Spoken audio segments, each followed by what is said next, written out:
الله وحده والصلاة والسلام على من لا نبي بعده. نعوذ بالله السميع العليم من الشيطان الرجيم من همزه ونفخه ونفثه.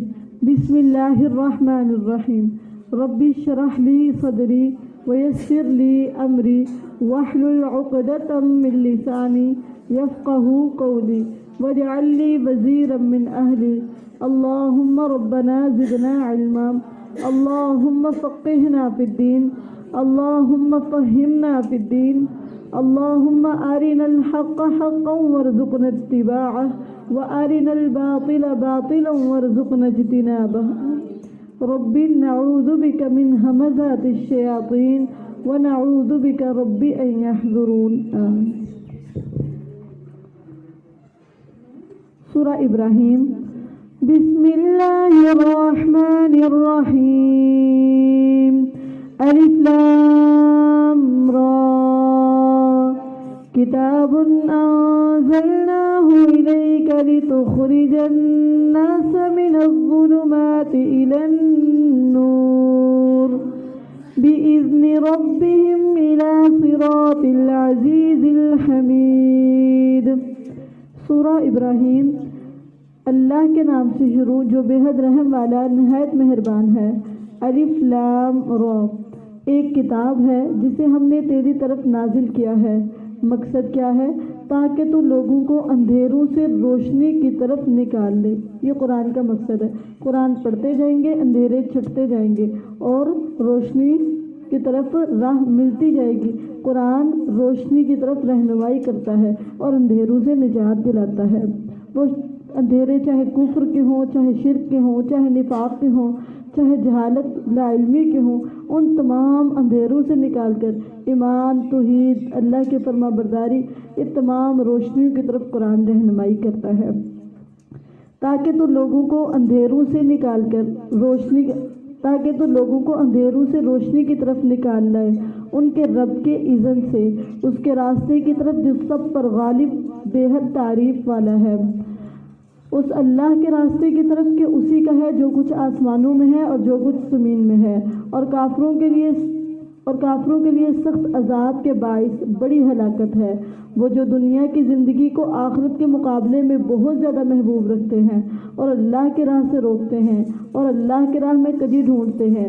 یہ لوگ بہت دور کی گمراہی میں ہیں اور ہم نے کوئی رسول نہیں بھیجا مگر اس کی قوم کی زبان میں تاکہ وہ ان کے لیے کھول کر بیان کرے. پھر اللہ گمراہ کر دیتا ہے جسے چاہتا ہے اور ہدایت دے دیتا ہے جسے چاہتا ہے. وہی اللہ سب پر غالب کمال حکمت والا ہے. اور بلا شبہ یقیناً ہم نے موسیٰ علیہ السلام کو اپنی نشانیاں دے کر بھیجا کہ اپنی قوم کو اندھیروں سے روشنی کی طرف نکال اور انہیں اللہ کے دن یاد دلا. بلا شبہ اس میں ہر ایسے شخص کے لیے یقیناً بہت سی نشانیاں ہیں جو بہت صبر کرنے والا، بہت شکر کرنے والا ہے. تو یہ دو صفات اللہ تعالیٰ کو بہت زیادہ محبوب ہے. ایک بہت زیادہ صبر کرنا اور دوسرا بہت زیادہ شکر کرنا. صرف شکر نہیں ہے، بہت زیادہ شکر کرنا مسلسل کثرت کے ساتھ. شکر کی کثرت اور صبر کی کثرت اللہ کی محبوب صفات ہے. جس کے اندر صبر کثرت سے ہوگا اور شکر کثرت سے ہوگا وہ اللہ کا محبوب بندہ بن جائے گا.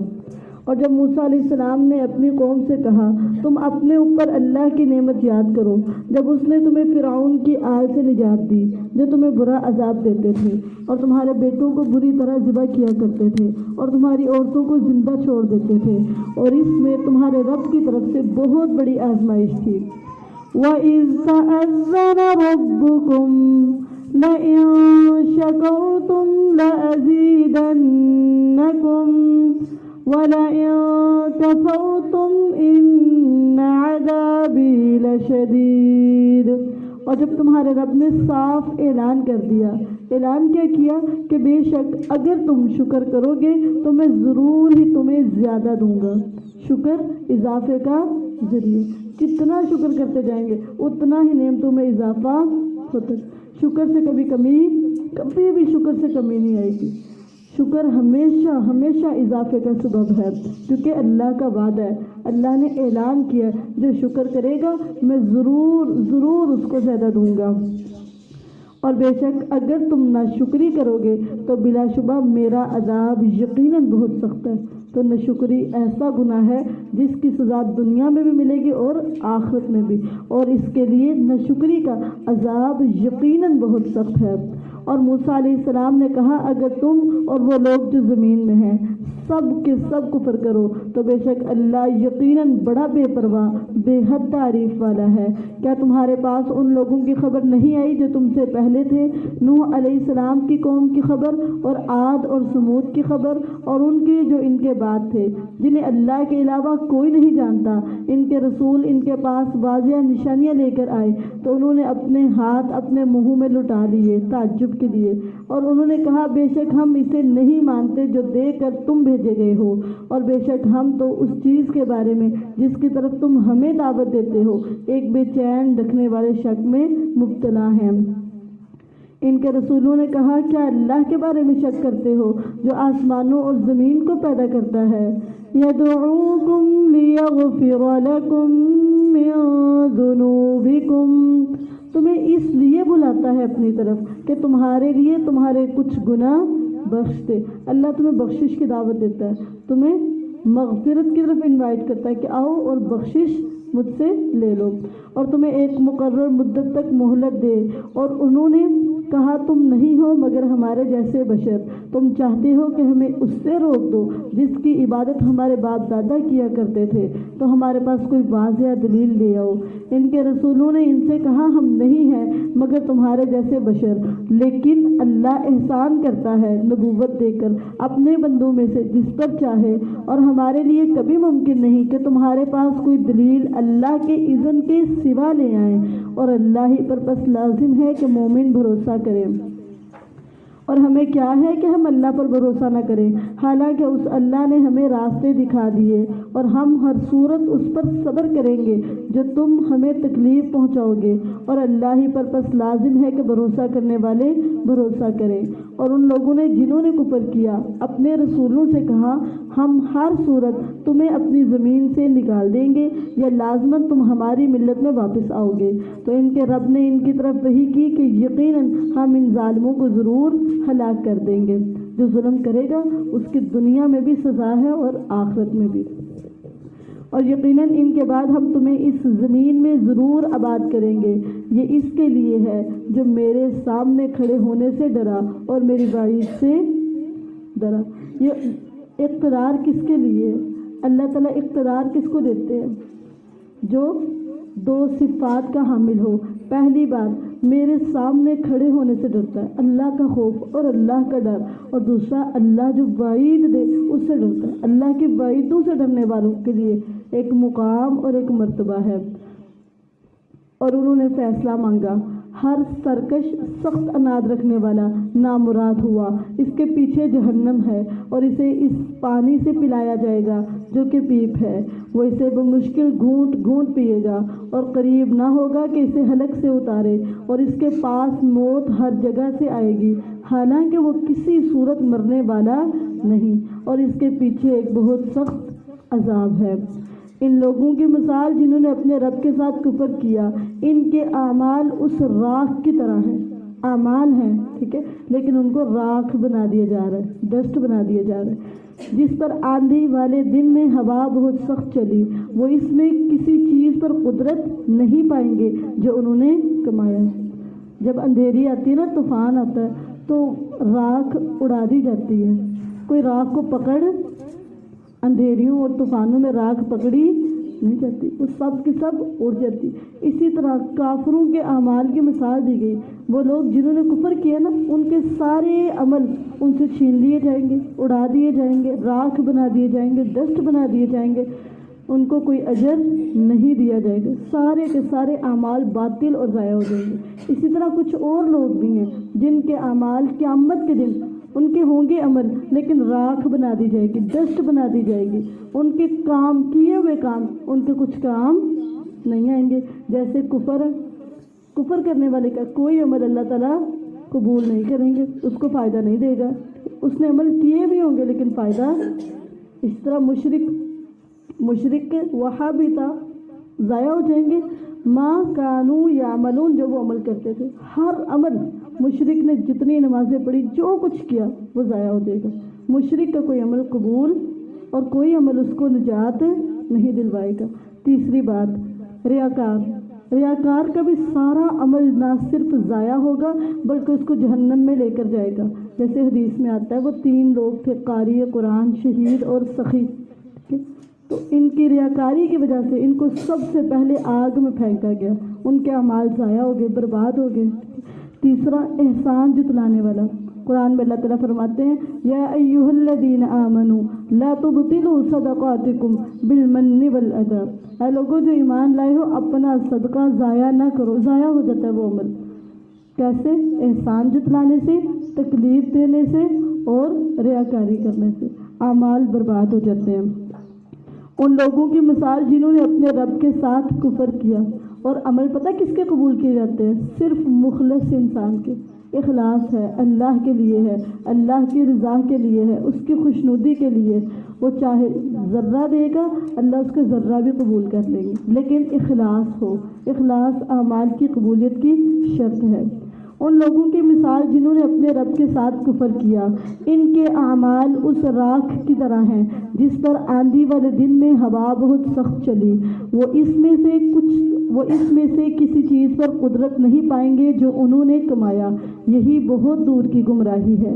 کیا تم نے نہیں دیکھا کہ اللہ نے آسمانوں اور زمین کو حق کے ساتھ پیدا کیا ہے؟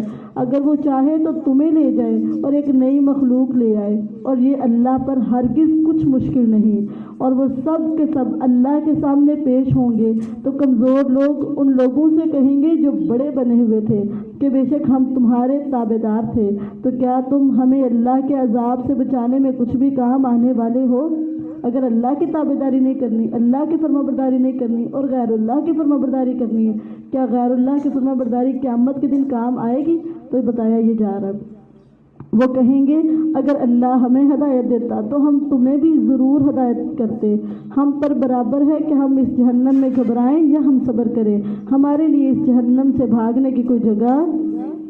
تو اللہ کے علاوہ کسی کی تابعداری سب سے بڑھ کے اللہ کی فرما برداری، اور اللہ سے بڑھ کے کسی کی فرما برداری اور اطاعت نہیں کرنی۔ ہمیشہ اللہ کا فرما بردار رہنا، ہمیشہ اللہ کے تابع دار رہنا۔ اور اگر کسی اور کی تابع داری کی ہوگی اللہ سے بڑھ کے تو قیامت کے دن وہ وبال جان بن جائے گی، عذاب کا سبب بن جائے گی، اور پھر جس جگہ پھینکا جائے گا وہاں سے نکالا نہیں جائے گا۔ اور شیطان کہے گا جب سارے کام کا فیصلہ کر دیا جائے گا، جنتی جنت میں اور جہنمی جہنم میں، اور شیطان کہے گا جب سارے کام کا فیصلہ کر دیا جائے گا کہ بے شک اللہ نے تم سے وعدہ کیا تھا تو سچا وعدہ کیا تھا، اور میں نے بھی تم سے وعدہ کیا تھا تو میں نے تم سے وعدے کی خلاف ورزی کی، جو میں نے وعدے کیے تھے میں پورا نہیں اترا، اور میرا تم پر کوئی غلبہ نہ تھا، میں نے تمہیں کوئی زبردستی اپنی بات نہیں منوائی تھی، میں نے کوئی زبردستی تم سے اپنی بات نہیں، سوائے اس کے کہ میں نے تمہیں بلایا، میں نے تمہیں صرف دعوت دی تھی کہ یہ کام کر لو، تو تم نے فوراً میرا کہنا مان لیا۔ اب میرا کہنا ماننے کی وجہ سے تم آگ میں آ چکے ہو، اب مجھے ملامت نہ کرو اور اپنے آپ کو ملامت کرو کہ تم نے اللہ کی فرما برداری نہیں کی، میری فرما برداری کی۔ اب مجھے ملامت نہ کرو بلکہ خود کو ملامت کرو۔ نہ میں تمہاری فریاد کو پہنچنے والا ہوں اور نہ ہی تم میری فریاد کو پہنچنے والے ہو، بے شک میں اس کا انکار کرتا ہوں جو تم نے مجھ سے اس سے پہلے شریک بنایا تھا۔ تو شیطان کی پیروی جہنم میں جانے کا ذریعہ۔ شیطان بتا رہا ہے کہ میں تمہارے کام نہیں آ سکتا، میں خود آگ میں ہوں، تمہیں کیسے نکال سکتا ہوں۔ اور شیطان یہ بھی بتا رہا ہے کہ دنیا میں میں تمہیں صرف دعوت دیتا تھا، صرف بلاتا تھا، میں تم پہ کوئی زبردستی نہیں ہے، زور نہیں ہے میرا تم پہ، میں تمہیں زبردستی اللہ سے دور نہیں کر سکتا، میں تو بس تمہیں دعوت دیتا ہوں کہ اللہ سے دور ہو جاؤ، اور تم فوراً بات مان لیتے تھے میری۔ تو شیطان کی پیروی جہنم کا سبب ہے، جتنی پیروی کرتے جائیں گے اتنا ہی آگ میں گھسٹتے جائیں گے۔ یقیناً جو لوگ ظالم ہیں انہی کے لیے دردناک عذاب ہے۔ وَأُدْخِلَ الَّذِينَ آمَنُوا وَعَمِلُوا الصَّالِحَاتِ جَنَّاتٍ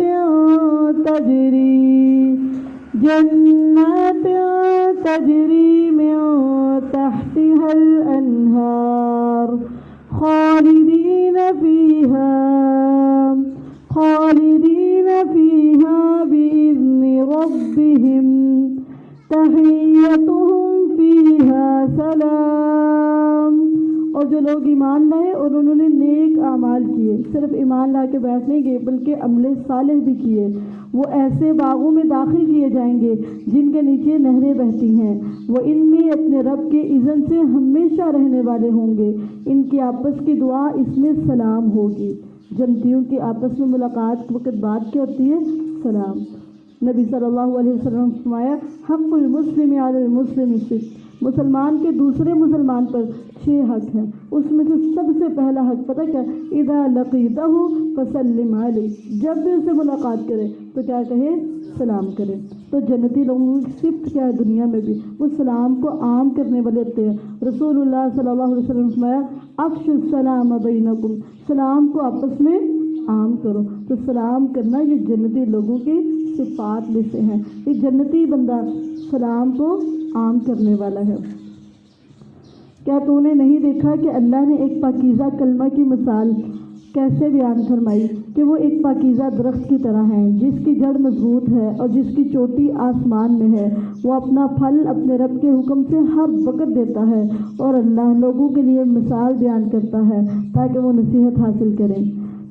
اور گندی بات کی مثال ایک گندے پودے کی طرح ہے جو زمین کے اوپر سے اکھاڑ لیا گیا، اس کے لیے کچھ بھی قرار نہیں. اللہ ان لوگوں کو جو ایمان لائے پختہ بات کے ساتھ خوب قائم رکھتا ہے دنیا کی زندگی میں بھی اور آخرت میں بھی. اور اللہ ظالموں کو گمراہ کرتا ہے اور اللہ کرتا ہے جو وہ چاہتا ہے. أَلَمْ تَرَ إِلَى الَّذِينَ بَدَّلُوا نِعْمَةَ اللَّهِ أَلَمْ تَرَ إِلَى الَّذِينَ بَدَّلُوا نِعْمَةَ اللَّهِ كُفْرًا وَأَحَلُّوا قَوْمَهُمْ دَارَ الْبَوَارِ. کیا تو نے ان لوگوں کی طرف نہیں دیکھا جنہوں نے اللہ کی نعمت کو ناشکری سے بدل دیا؟ ناشکری کریں گے تو نعمتیں تبدیل کر دی جائیں گی. ناشکری نعمتوں کی تبدیلی کا ذریعہ. نعمتیں چینج ہو جائیں گی، وہ نعمت بدل جائے گی، وہ نعمت نہیں رہے گی ناشکری کی وجہ سے. ناشکری کریں گے جو نعمت ہے وہ نعمت نہیں رہے گی بلکہ تبدیل کر دی جائے گی. کیا تو نے ان لوگوں کی طرف نہیں دیکھا جنہوں نے اللہ کی نعمت کو ناشکری سے بدل دیا اور اپنی قوم کو ہلاکت کے گھر میں لا اتارا؟ تو ناشکری ہلاکتوں کا ذریعہ ہے. وہ ہلاکت کیا ہے؟ وہ جہنم میں، وہ اس میں داخل ہوں گے اور وہ برا ٹھکانہ ہے. تو ناشکری کا سزا کیا ہے؟ جہنم. ناشکری جہنم میں جانے کا ذریعہ ہے. اور انہوں نے اللہ کے لیے کچھ شریک بنا لیے تاکہ اس کے راستے سے گمراہ کریں. کہہ دے فائدہ اٹھا لو، بے شک تمہارا لوٹنا آگ کی طرف ہے. قُلْ لِعِبَادِيَ الَّذِينَ آمَنُوا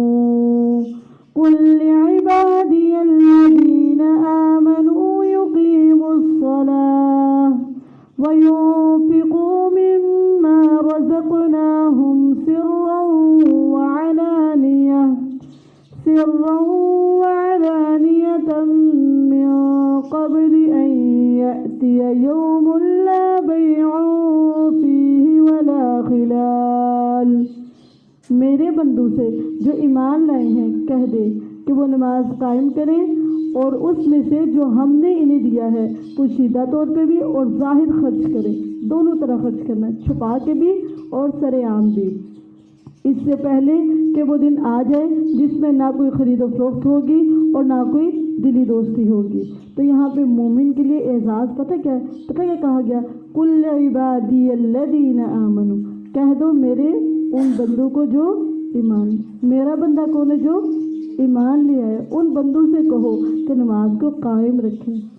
اتنے پیار سے اللہ تعالیٰ نے 2 چیزوں کا حکم دیا، ایک نماز نہیں چھوڑنی اور دوسرا خرچ کرنا نہیں، صدقہ نہیں چھوڑنا، اور وہ ظاہر بھی دینا ہے اور چھپا کے بھی دینا. میرے بندوں سے کہہ دو یہ 2 کام کریں اور قیامت آنے سے پہلے موت سے پہلے یہ دونوں کام کریں. نماز کو قائم کریں اور صدقہ کرنا یہ مومن کی علامت ہے. نماز کو قائم رکھنا یہ اللہ کے بندے مومن کی علامت ہے.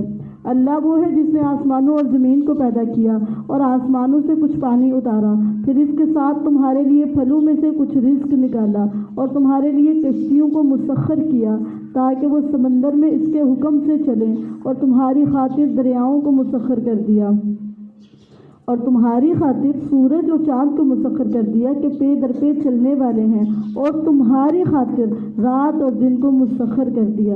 بار بار اللہ تعالیٰ پتہ کہ تمہارے لیے، just for you, just for you, یہ صرف تمہارے لیے، سب کچھ تمہارے لیے ہے۔ اور پھر آگے فرمایا اور تمہیں ہر اس چیز میں سے دیا جو تم نے اس سے مانگی، جو تم مانگو گے وہ تمہیں دے گا، اس نے دی بھی ہوئی ہے اور وہ دیتا بھی رہے گا۔ وَإِن تَعُدُّوا نِعْمَةَ اللَّهِ وَإِن تَعُدُّوا نِعْمَةَ اللَّهِ لَا تُحْصُوهَا، اور اگر تم اللہ کی نعمت شمار کرو تو اسے شمار نہ کر پاؤ گے۔ کاؤنٹنگ کرو، کاؤنٹنگ ختم ہو جائے گی، لیکن جو نعمتیں اللہ نے دی ہیں وہ ختم نہیں ہو سکتی، گنت ہے، ان لمیٹڈ ہے، ان کی تعداد ہی کوئی نہیں، ان کی کوئی حد ہی نہیں ہے، بے انتہا ہے، ان کی کوئی انتہا نہیں۔ اتنی زیادہ نعمتیں، اتنی زیادہ نعمتیں ہم کاؤنٹ نہیں کر سکتے۔ اس لیے تو اللہ تعالیٰ نے کہا نا کہ بہت زیادہ شکر کرو، کیونکہ نعمتیں بہت زیادہ ہے نا، تو شکر بھی بہت زیادہ کرنا ہے۔ ہمیں ایک غم پہنچتا ہے نا، باقی لاکھ نعمتیں ہمارے پاس ہوتی ہیں، اس سے بھی زیادہ ہمیں صرف وہ ایک غم نظر آتا ہے، اور اتنی جو نعمتیں ہیں نا وہ نظر ہی نہیں آتی۔ کس قدر نہ شکریہ، کس قدر نہ شکریہ۔ ایک چیز نہیں ہے، پیسے نہ ہو یا کوئی بھی چھوٹی موٹی کوئی چیز نہ ہو، بھوک لگی ہے کھانا نہیں ہے، آنکھیں ٹھیک کام کر رہی ہیں، ہاتھ ٹھیک کام کر رہے ہیں، ہر چیز پاس موجود ہے، دل صحیح ہے، اندر جسم صحیح ہے، وہ کوئی نعمت ہی نہیں لگتی ہے۔ اور صرف چھوٹی سی چیز کی وجہ سے دیا کیا ہمارے پاس یہ ہے نہیں ہے، یہ بھی نہیں ہے، یہ بھی نہیں ہے۔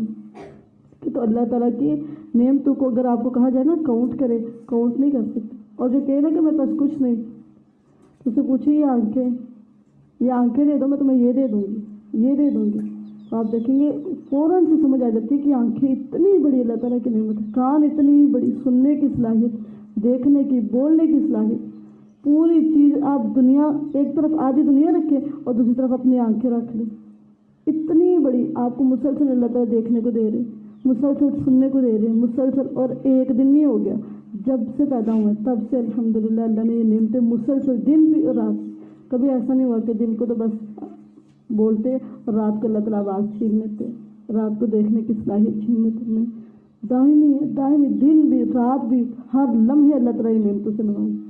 تو ہم اللہ تعالیٰ کی نعمتوں کو کاؤنٹ نہیں کر سکتے۔ تو جب کوئی غم، پریشانی، ٹینشن آئے نا تو ان نعمتوں کو یاد رکھا کریں، پھر ناشکری کم ہوگی۔ اور تمہیں ہر اس چیز میں سے دیا جو تم نے اس سے مانگی، اور اگر تم اللہ کی نعمت شمار کرو تو اسے شمار نہ کر پاؤ گے۔ بلا شبہ انسان یقیناً بڑا ظالم، بہت ناشکرا ہے، صرف ناشکرا نہیں، بہت زیادہ ناشکری کرتا ہے، بہت زیادہ ناشکری۔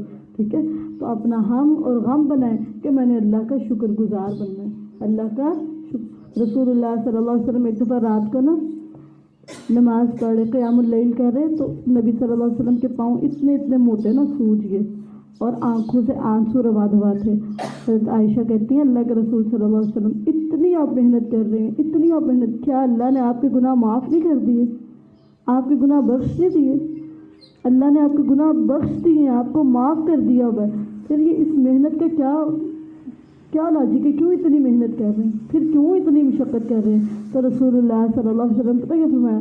عائشہ فلا اکون عبدا شکورا، پھر کیا میں اللہ کا شکر گزار بندہ نہ بنوں جس نے مجھ پر اتنا احسان کیا، اتنا احسان کیا کہ میرا کوئی گناہ باقی نہیں چھوڑا، تو میں اللہ کا شکر گزار بندہ نہ بنوں؟ ٹھیک ہے، تو شکر گزاری انبیاء کا وصف ہے، انبیاء کی زندگی کا مقصد کیا تھا؟ ہم نے اللہ کا شکر گزار بندہ بنا۔ آپ کی باڈی لینگویج میں شکر گزاری نظر آئے ہمیشہ الحمدللہ۔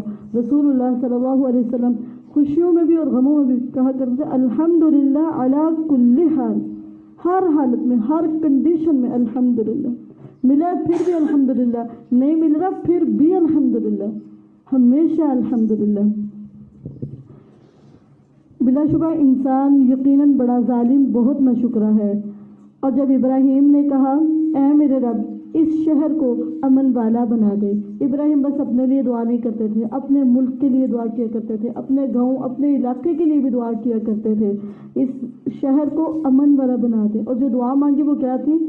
اللہ امن عطا کر دے، سکون عطا کر دے، اور بہت بڑی اللہ تعالیٰ کی نعمت ہے امن، ٹھیک ہے؟ تو یہ امن کی دعا مانگنا انبیاء کی سنت ہے۔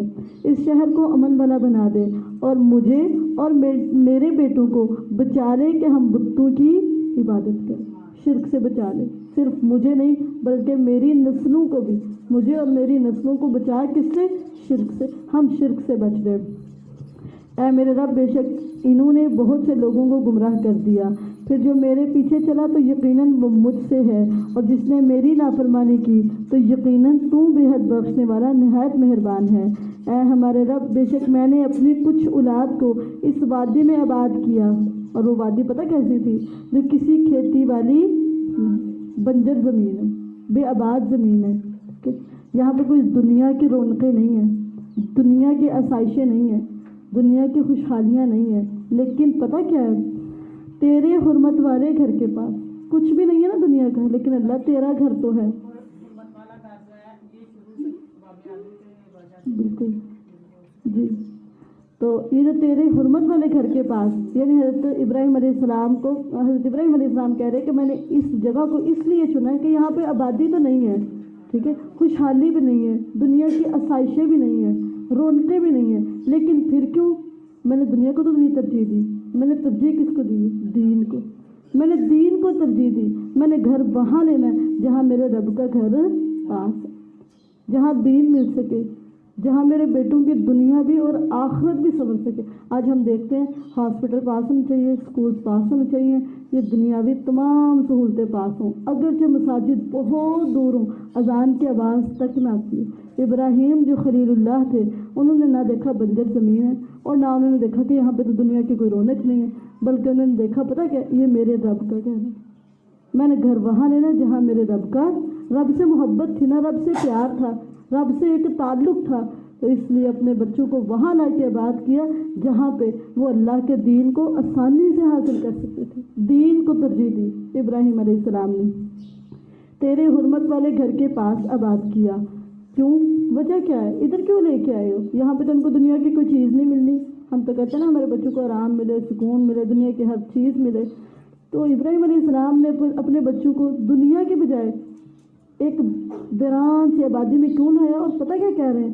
اے ہمارے رب، میں ادھر پتہ کیوں لایا ہوں؟ تاکہ وہ نماز قائم کرے، وہ نماز نہ چھوڑے، وہ نماز کی پابندی کرے، اور نماز جو ہے نا، نماز کی پابندی یہ انسان کو خود بخود سیدھا کر دیتی ہے، ہدایت پر لے آتی ہے، اللہ سے تعلق مضبوط ہوتا ہے، اللہ تعالیٰ ہدایت دے دیتے، بندے کو خود ہی اپنی طرف لے آتے ہیں۔ نماز قائم کرتے رہیں، اسی میں کامیابی ہے۔ نمازی جو ہیں وہ کامیاب ہو گئے ہیں، جو نماز پڑھنے والے نا ان کو کامیاب کہا گیا ہے نماز پڑھنے کی وجہ سے، تاکہ وہ نماز قائم کریں۔ تو کچھ لوگوں کے دل ایسے کر دے کہ ان کی طرف مائل رہیں، اور میرے بیٹوں کو پھلوں سے رزق عطا کر، کیوں؟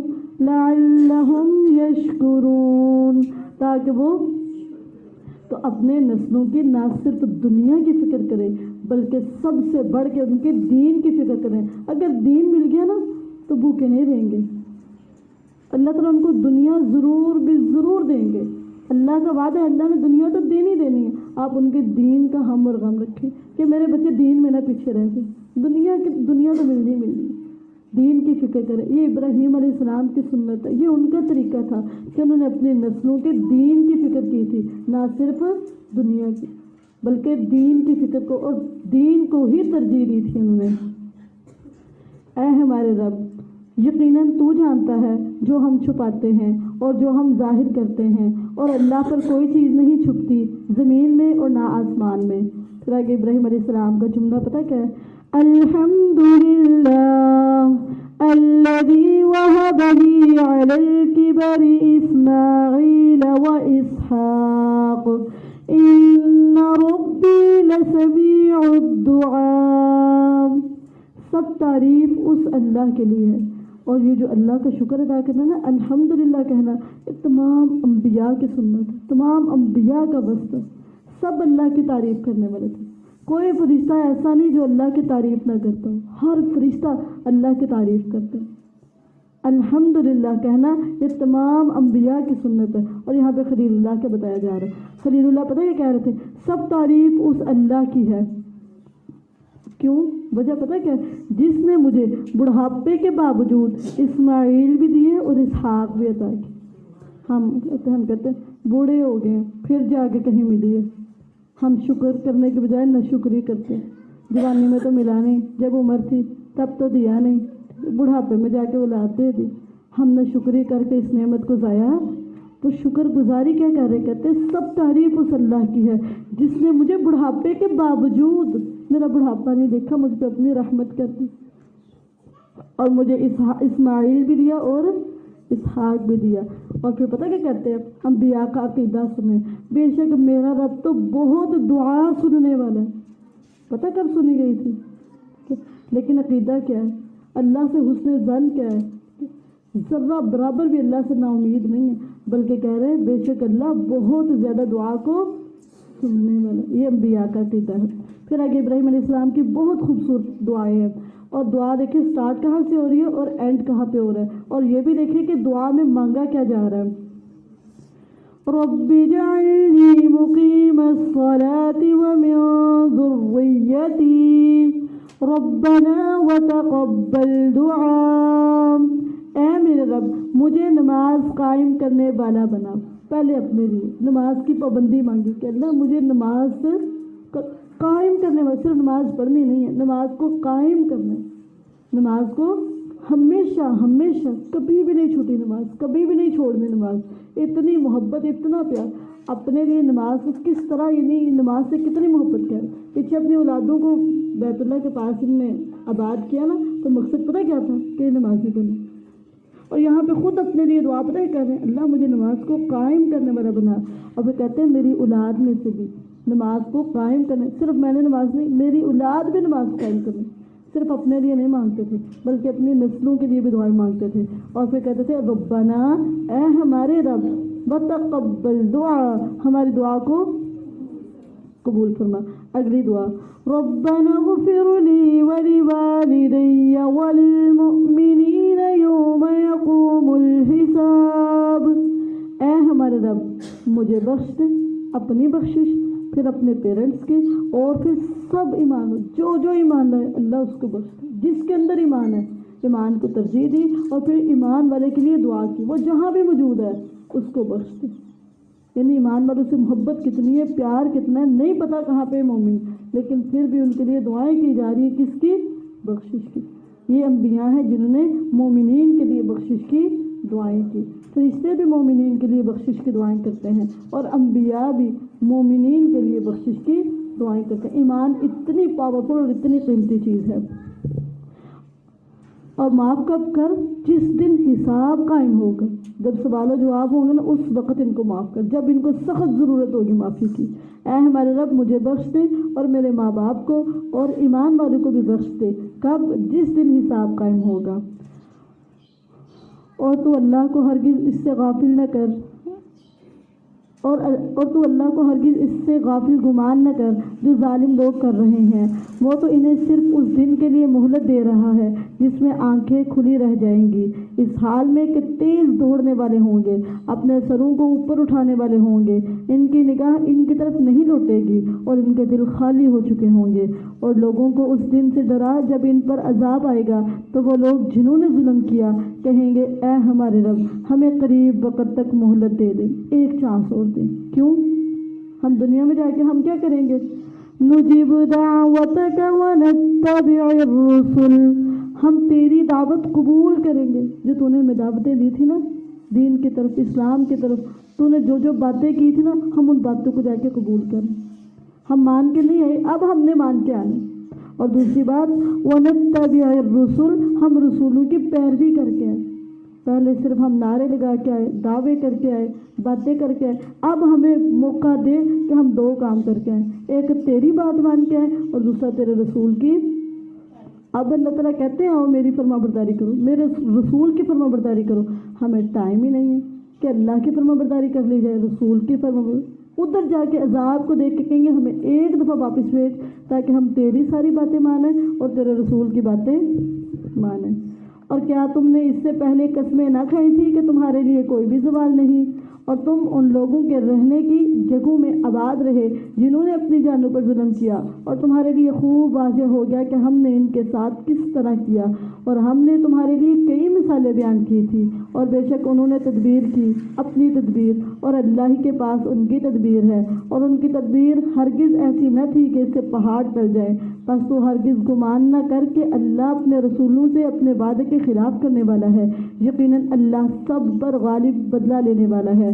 جس دن یہ زمین اور زمین سے بدل دی جائے گی اور سب آسمان بھی بدل دیے جائیں گے، اور لوگ اللہ کے سامنے پیش ہوں گے جو اکیلا ہے، بڑا زبردست ہے۔ وَتَرَى الْمُجْرِمِينَ يَوْمَئِذٍ مُقَرَّنِينَ فِي الْأَصْفَادِ سَرَابِيلُهُم مِّن قَطِرَانٍ وَتَغْشَىٰ وُجُوهَهُمُ النَّارُ لِيَجْزِيَ اللَّهُ كُلَّ نَفْسٍ مَّا كَسَبَتْ إِنَّ اللَّهَ سَرِيعُ الْحِسَابِ۔ اور تو قیامت کے دن مجرموں کو اس دن زنجیروں میں ایک دوسرے کے ساتھ جکڑے ہوئے دیکھے گا۔ سارے مجرم زنجیروں کے ساتھ جکڑ لیے جائیں گے، اور ان کی قمیضیں گندک کی ہوں گی، گندک کی قمیضیں ان کو پہنا دی جائیں گی، اور ان کے چہروں کو آگ ڈھانپے ہوئے ہوگی۔ آج تو چہرہ نہ چھپاتے، گرمی بڑی ہے، قیامت کے دن اس چہرے کو آگ نے ڈھانپا ہوگا، چہرہ نظر ہی نہیں آنا کہ اس کے پیچھے چہرہ ہے، اتنی زیادہ آگ چہرے کے اوپر ہوگی، چہرہ چھپ جائے گا، چہرے نظر نہیں آئیں گے۔ آج اللہ کا حکم نہ مانتی ہے، نہ سنتی ہے، نہ سمجھتی ہے، نہ ہی عمل کرتی ہیں۔ آج کی گرمی بس بڑی زیادہ لگتی ہے، اور اللہ تعالیٰ قرآن میں کیا فرماتے ہیں؟ قُلْ نَارُ جَهَنَّمَ أَشَدُّ حَرًّا، ان کو بتاؤ جو جہنم کی گرمی ہے نا وہ اس سے زیادہ سخت ہے، جہنم کی آگ اس سے زیادہ سخت ہے جو چہروں کو بھون ڈالے گی۔ ان کی قمیض گندک کی ہوگی اور ان کے چہروں کو آگ ڈھانپے ہوئے ہوگی، تاکہ اللہ ہر جان کو اس کا بدلہ دے دے جو اس نے کمایا، جو کچھ کمایا ہوگا اس کا بدلہ ملے گا۔ بے شک اللہ بہت جلد حساب لینے والا ہے۔ یہ قرآن لوگوں کے لیے ایک پیغام ہے، ایک میسج ہے، اور تاکہ انہیں اس کے ساتھ ڈرایا جائے۔ یہ قرآن اس لیے آیا تاکہ ان کو ڈرایا جائے، اور تاکہ وہ جان لیں کہ حقیقت یہی ہے کہ وہ اللہ ایک ہی معبود ہے، اور تاکہ عقلوں والے نصیحت حاصل کریں۔ الحمدللہ، اللہ کی توفیق اور اس کی رحمت کے ساتھ سورہ ابراہیم ہماری مکمل ہے۔